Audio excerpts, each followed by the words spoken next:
What is the common age category ನಿಮ್ ಹತ್ರ ಬರುವಂತಹ ಕಸ್ಟಮರ್ಸ್ ಅಲ್ಲಿ, ಪೇಷಂಟ್ಸ್ ಅಲ್ಲಿ? ಸೊ ನಿಮಗೆ ಗೊತ್ತಿರ್ಬೋದು 8% of the population has some sort of hearing loss or other according to WHO statistics. But ಅದರಲ್ಲಿ ತುಂಬಾ ಜನ ರೂರಲ್ ಏರಿಯಾಸ್ ನಲ್ಲೆಲ್ಲ ಇರ್ತಾರೆ. So hardly around 2 to 3% of the population really come forward to wear the hearing AIDS.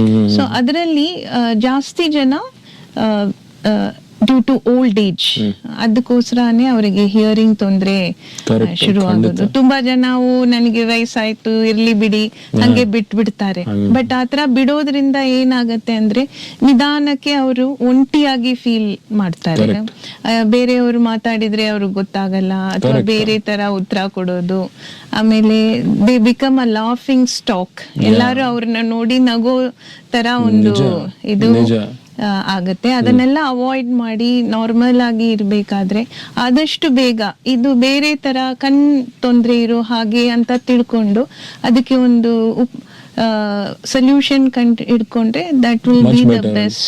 ಹೌದು, I think normally ಮನೆಗಳಲ್ಲಿ, ಹಳ್ಳಿಗಳಲ್ಲೂ ಅಷ್ಟೇ ಅಜ್ಜಿ ತಾತಂದ್ರಿಗೆ ನಾರ್ಮಲಿ ಕೇಳ್ಸಲ್ಲ.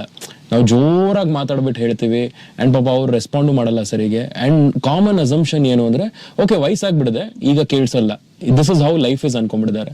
ಅಂಡ್ ಅದ್ರ ಬಗ್ಗೆ ಯಾವುದೇ ತರದ ಟ್ರೀಟ್ಮೆಂಟ್ ಬಗ್ಗೆ ಯೋಚನೆ ಮಾಡಲ್ಲ. ಏನಂದ್ರೆ people around them, family members ಯೋಚನೆ ಮಾಡಲ್ಲ. ಅಂಡ್ ಪರ್ಸನ್ ಹಿಮ್ಸೆಲ್ಫ್ ಅವ್ರ ಹರ್ ಸೆಲ್ಫ್ ಅವ್ರುಗಳು ಯೋಚನೆ ಮಾಡಲ್ಲ ಇದ್ರ ಬಗ್ಗೆ, ಸೇಯಿಂಗ್ ದಟ್ ನಾವು ಇದ್ರ ಬಗ್ಗೆ ಏನಾದ್ರು ಮಾಡ್ಬೇಕು ಅಂತ. ಅಂಡ್ ಅಂಥವ್ರಿಗೆ ಹೌ ಡು ಯು ಕನ್ವಿನ್ಸ್? ಅದೇ ಇದರಲ್ಲಿ ಮೋಸ್ಟ್ ಇಂಪಾರ್ಟೆಂಟ್ ಪಾಯಿಂಟ್ ಏನ್ ನಾವು ತಿಳ್ಕೊಬೇಕಾಗಿದೆ ಅಂದ್ರೆ ಕಿವಿ ತೊಂದ್ರೆ, ಈಗ ಬೇರೆ ತೊಂದರೆಗಳು, ಈಗ ಕಣ್ ತೊಂದ್ರೆ ಆದ್ರೆ ಆ ವ್ಯಕ್ತಿಗೆ ಸ್ವತಃ ಒಂದು ರಿಯಲೈಸೇಷನ್ ಆಗತ್ತೆ, ಓ ನನಗೆ ಕಾಣಿಸ್ತಾ ಇಲ್ಲ ಆ ತರ.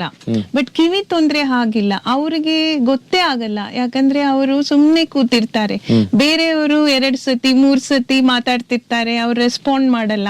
ಆಮೇಲೆ ಅವ್ರು ಜೋರಾಗಿ ಕಿರ್ಚುವಾಗ ಅವ್ರಿಗೆ ಕೇಳ್ಸತ್ತೆ, ಬಟ್ ಅವ್ರಿಗೆ ಗೊತ್ತಾಗಲ್ಲ ಅವ್ರು ಅಷ್ಟೊಂದು ಕಿರ್ಚ್ತಾ ಇದ್ದಾರೆ ಅಂತ. So the self does not realise at all. So ಅದಕ್ಕೆ ಈ ಒಂದು ಸಿಚುವೇಶನ್ ನಲ್ಲಿ ಫ್ಯಾಮಿಲಿ ಮೆಂಬರ್ಸ್ ಕಾಂಟ್ರಿಬ್ಯೂಷನ್ ತುಂಬಾ ಮುಖ್ಯ. ಅವ್ರಿಗೆ ಫಸ್ಟ್ ಗೊತ್ತಾಗತ್ತೆ, ಓ ನಮ್ ತಂದೆ ತಾಯಿಗೆ ಸರಿಯಾಗಿ ಕಿವಿ ಕೇಳಿಸ್ತಾ ಇಲ್ಲ, ಟಿವಿ ವಾಲ್ಯೂಮ್ ತುಂಬಾ ಜೋರಾಗಿ ಇಟ್ಕೋತಾ ಇದ್ದಾರೆ, ಫೋನ್ ನಲ್ಲಿ ಮಾತಾಡಿದ್ರೆ ಬೇರೆ ಏನೋ ಉತ್ತರ ಕೊಡ್ತಾರೆ.